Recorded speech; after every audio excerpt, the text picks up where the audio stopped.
AP CM Chandrababu Tirupati జిల్లా పర్యటన ఖరారైంది. July 1, 2వ తేదీల్లో ఆయన వివిధ కార్యక్రమాల్లో పాల్గొనున్నారు. మొదటి రోజు సత్యవేడు మండలం మాదనపాలెంలోని హీరో మోటార్స్ పరిశ్రమ విస్తరణ ప్లాంట్కు శంకుస్థాపన చేయనున్నారు. ఆ రోజు రాత్రి శ్రీ సిటీ సెజ్లో బస చేసి మరుసటి రోజు 2వ తేదీ రైల్వే కోడూరు నియోజకవర్గం ఓబులవారిపల్లి మండలం మంగంపేట వెళ్లనున్నారు. అక్కడ కేంద్ర గ్రామీణాభివృద్ధి మంత్రి శివరాజ్ సింగ్ చౌహాన్, సహాయ మంత్రులు పెమ్మసాని చంద్రశేఖర్, కమలేష్ పాశ్వాన్, రాష్ట్ర ఉప ముఖ్యమంత్రి పవన్ కళ్యాణ్తో కలిసి పర్యటిస్తారు.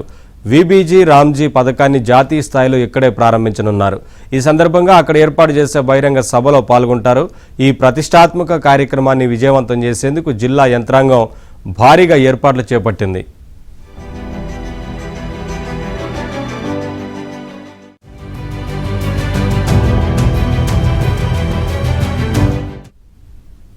మంత్రి లోకేష్ కూడా జూలై 1, 2వ తేదీల్లో జిల్లాలో పర్యటించనున్నారు. 1వ తేదీన శ్రీకాళహస్తి నియోజకవర్గంలో పర్యటించనున్నారు.